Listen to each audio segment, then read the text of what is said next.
Hi, welcome to this 48th session on liquidation under IBC. In the previous session, we have discussed more about PUFE transactions. Now we will have an overview of the entire liquidation process in this session 48. But before that, a quick recap of what we have done in the previous sessions. In the previous sessions, we have understood PUFE transactions, which would mean preferential, undervalued, fraudulent, and also extortionate transactions. So the last session specifically, we talked about transactions defrauding creditors, which we call as fraudulent transactions under section 49. And then we also understood extortionate transactions. And then lastly, we have seen orders that can be passed wherever there are extortionate transactions reported either by resolution professional or liquidator, and after that we have seen the case laws in support of our understanding the entire concept. So now moving forward, we will try and understand the entire process of liquidation at one go. In the previous sessions, we have understood liquidation from the provisions perspective of the IBC. We have seen section 33 to section 52 of the Act as to what are the various things that should be taken care of while we are doing the liquidation under IBC. And the span of sections is 33 to 52. Now what we are going to do is we are going to see the entire process step by step in one single snapshot. Let's see how it works. So this is how the liquidation actually is done. If I have to show you the entire process in one snapshot, let us look at the extreme left corner on the top, which talks about circumstances for liquidation. If you remember, section 33 of the Act provides for circumstances under which liquidation can be done, and accordingly we know where the resolution plan is not received, or it is received but it is not in compliance with the provisions of the Act, or where a resolution plan has been contravened by the acquirer. In all these circumstances, it is a fit case for liquidation order to be passed by NCLT.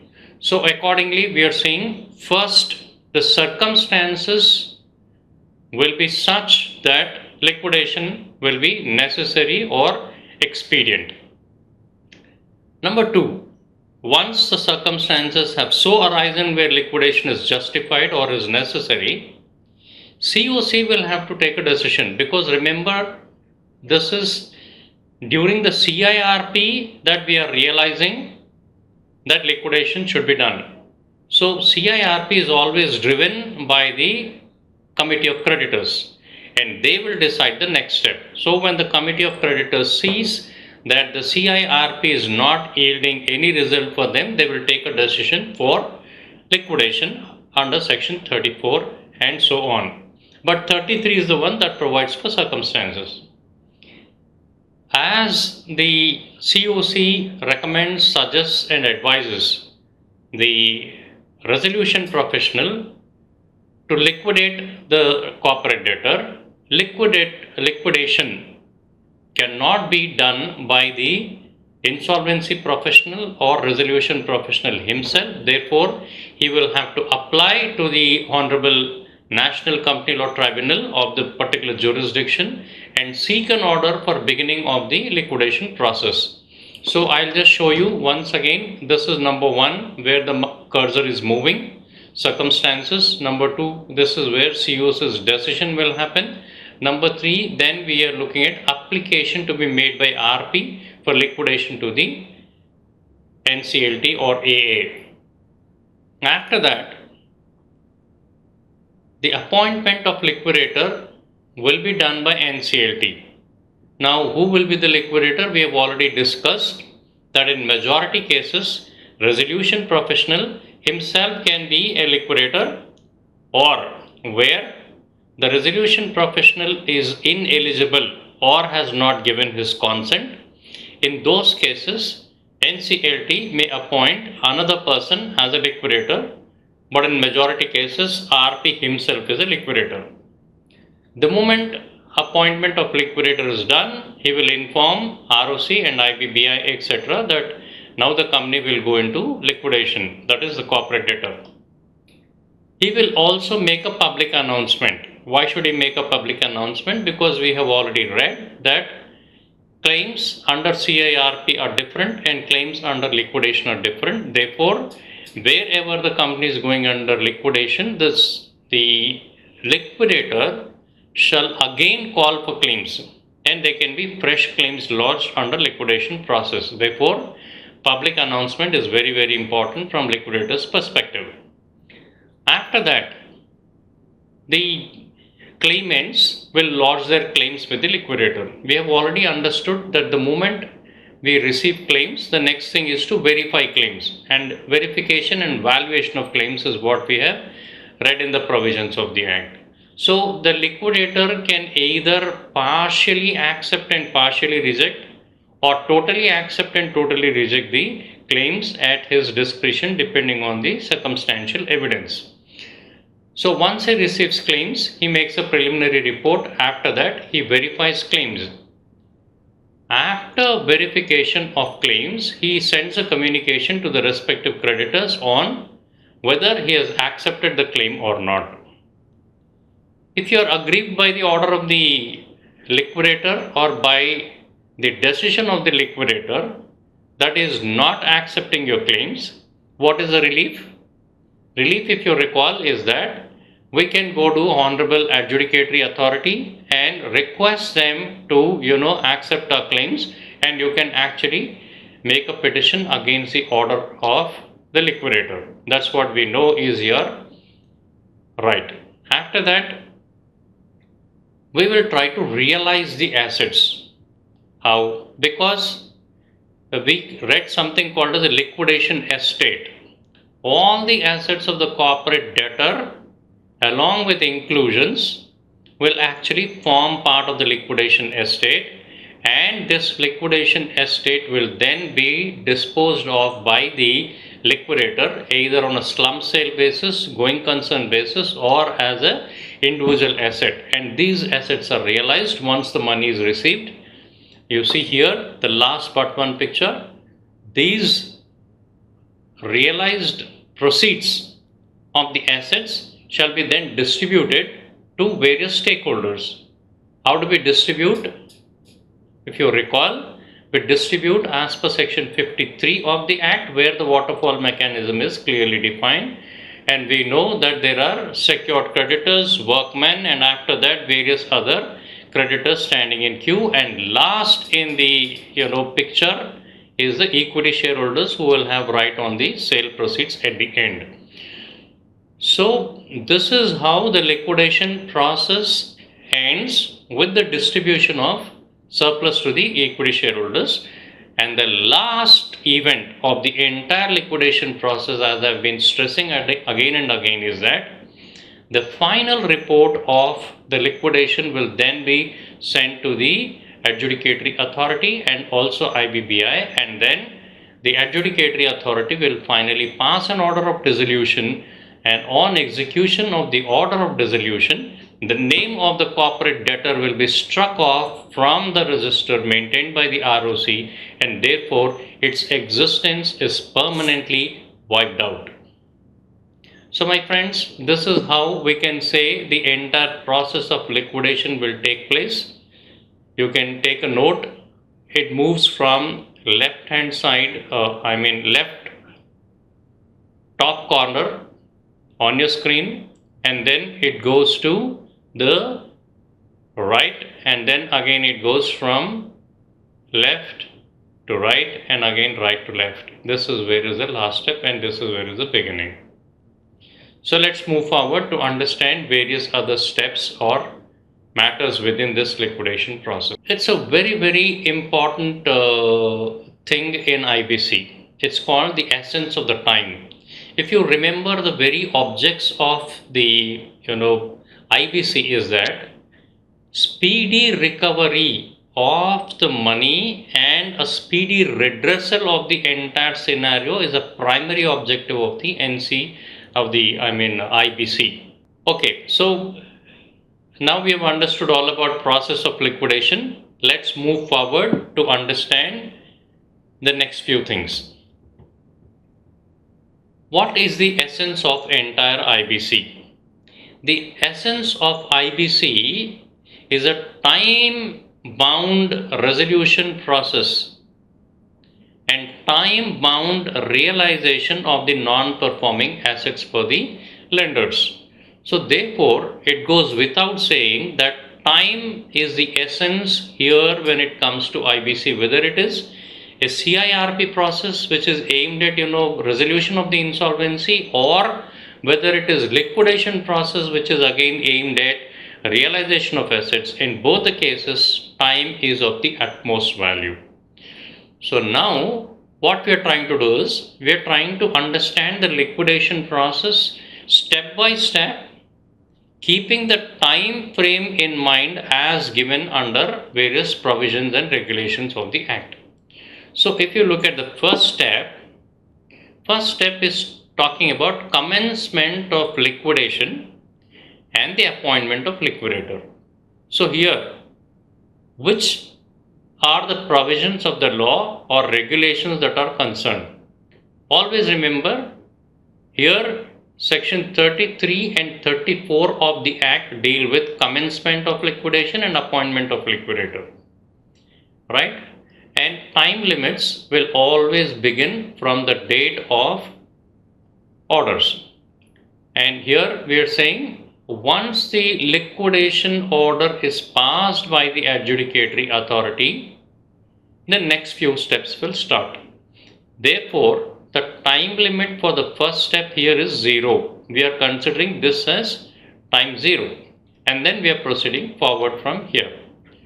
So the next step, that is step 2, is public announcement to be made in Form B by the liquidator.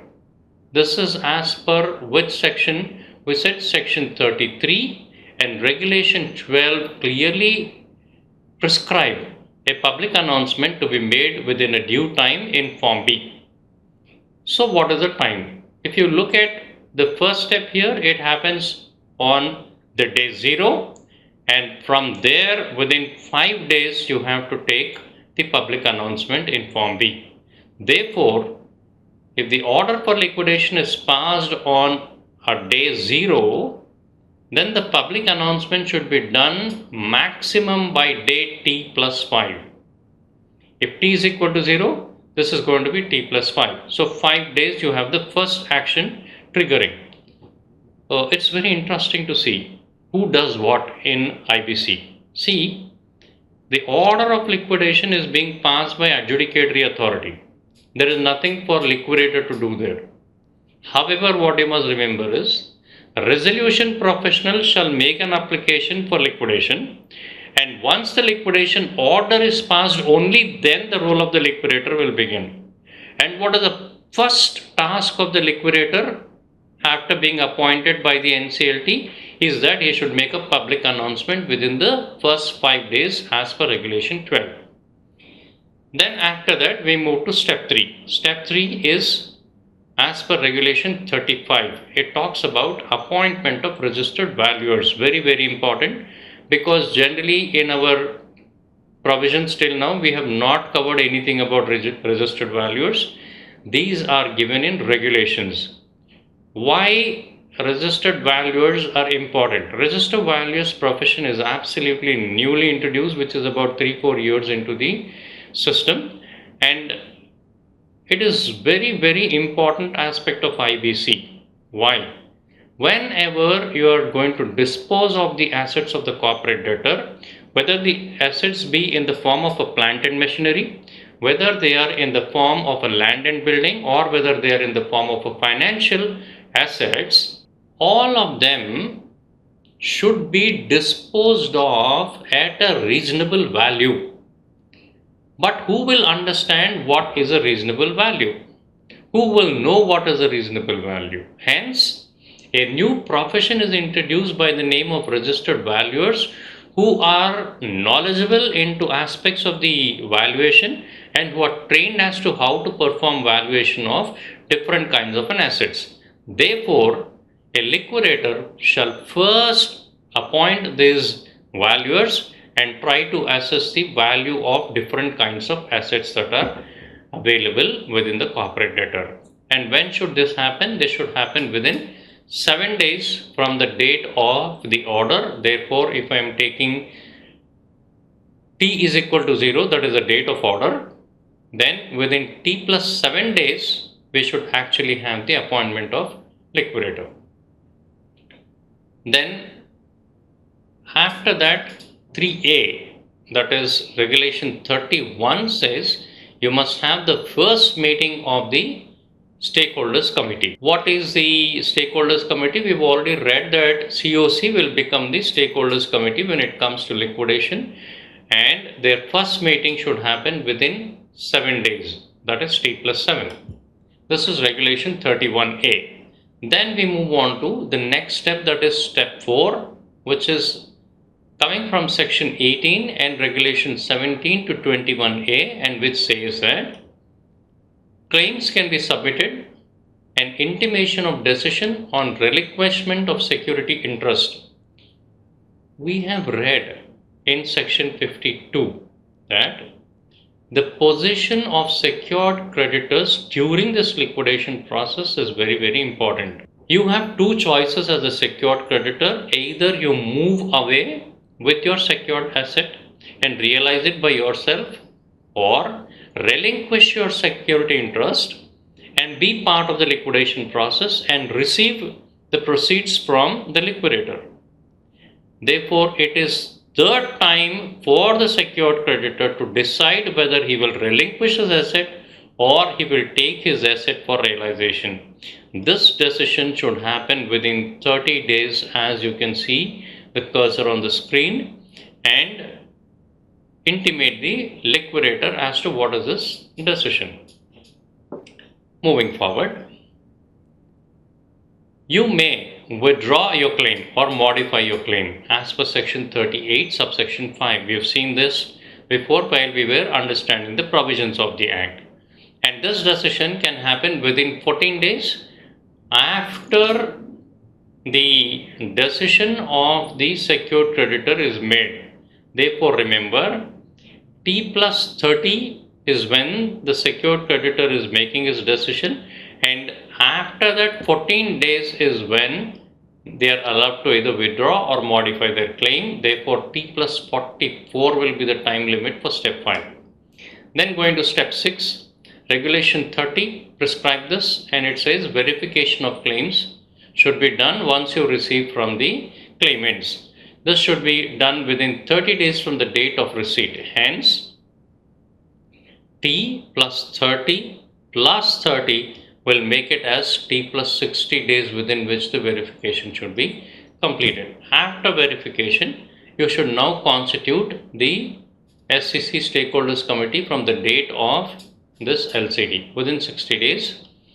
And step number 8, that is section 40 subsection 2, talks about intimation about accepting, rejecting the claim within 7 days. This becomes T plus 67 days. Maybe most of you are confused as to what is LCD. LCD would mean liquidation commencement date. Fine. That is the date of the order made by the NCLT. On step 9, we have regulation 31, which says filing of the list of stakeholders should be done within 45 days. So, therefore, it is going to happen within T plus 75 days. Then, serial number 10 says appeal by a creditor against the decision of the liquidator within 14 days from the date of acceptance or rejection. Therefore, it's going to happen within 81 days in total. Then preliminary report to the adjudicating authority from the date of liquidation commencement date. It should be done within 75 days, and therefore the total time limit will be T plus 81 days. Asset memorandum to be filed under regulation 34 or prepared rather, this should be done within 30 days, and therefore it's going to take T plus 30 or 75 days. And lastly, we are looking at regulation 15 and 36, submission of reports to adjudicating authority and asset sale report within 15 days should happen. Yeah, so now most of you might be getting questions on what are these regulations. Just to remind you that as of now we have only covered the provisions enshrined in the Insolvency and Bankruptcy Code 2016, but we have not so far commenced any regulations. Hence, once we complete the overview of the liquidation process, I will take you to each of the regulations to make it clear as to what is the regulation prescribing with reference to liquidation. Now, step number 14 talks about progress report to be filed, which should happen within 15 days. Then also information to secured creditors, which should happen within 21 days. And step number 16 is distribution of the proceeds to the credit stakeholders, which should happen within 3 months. Remember, wherever it is silent on time limit as to time limit commences from which date, we should always remember time limit always commences from the LCD, that is liquidation commencement date, as far as our timelines are concerned. So come to step number 17, which talks about application to the adjudicatory authority for disclaimer of onerous property, which should happen within 6 months. We have come across this term onerous property for the first time.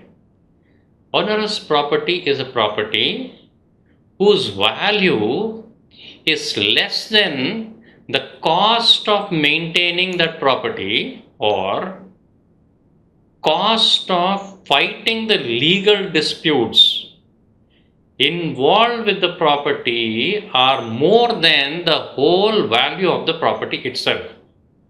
So I'm sure you're understanding.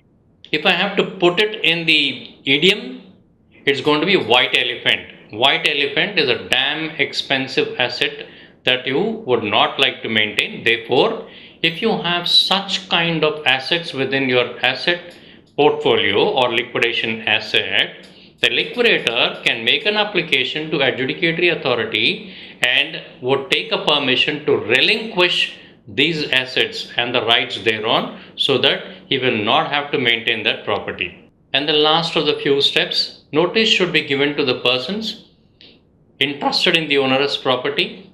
After that, liquidation of the corporate debtor should happen within 1 year.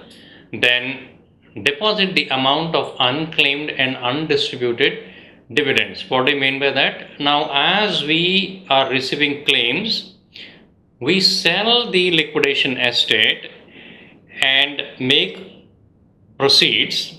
This proceeds should be distributed. Remember one thing, when it comes to distribution of proceeds, sometimes the claimant may not come and claim at all. So I will be handicapped as a liquidator from dispersing the entire value of the proceeds. I may have to therefore hold on some money in the account which is not distributed. So what should I do with that money as a liquidator? You shall deposit this money of unclaimed, undistributed dividends of proceeds before submission of application for dissolution. Then lastly, there is Schedule 1, which also provides for highest bidder to pay the balance consideration within 90 days of request to pay by the liquidator. Now, this is the entire liquidation process overview with the timelines wherever it is necessary. One important question of law, without which we cannot go forward: the buyer of the corporate debtor may invoke the provisions of section 60 subsection 5 of the IBC and seek appropriate relief. For this, you need to understand what is a question of law. Question of law is if somebody, so after understanding the time-bound process of liquidation along with the timelines prescribed in the Act and the regulations, let's go forward and understand one important question of law. Remember, the question of law is not written on the screen. I am telling you what is the question of the law. question of the law is where the buyer of the liquidation asset who paid the consideration is prevented by the corporate debtor or any third party from taking the possession of the assets that he so bought, what is the recourse available in the hands of a liquidator? This is a question of law. So for that, the simple answer is the buyer of the corporate debtor or its assets may simply invoke the provisions of section 60 subsection 5 of the IBC and seek an appropriate relief. What would be the appropriate relief is to remove the hindrance which is caused by the corporate debtor or its management or any other party involved. The adjudicating authority being satisfied that yes, there should be an order passed, then may pass an appropriate order to give proper relief to the liquidator and also to the party buying the assets from the liquidator. So this is the entire overview of the liquidation process with certain questions. Let's quickly summarize what we've understood today. We've seen the process overview, we've seen the timelines for liquidation, we've seen the question as to if there is a hindrance caused in the possession of assets for the buyer of these assets, what should be the recourse? We said he can move NCLT and invoke the provisions of section 60 subsection 5. So this is where we end this session, and in the next session we will start discussing on the regulations framed by IBBI for liquidation. Thank you.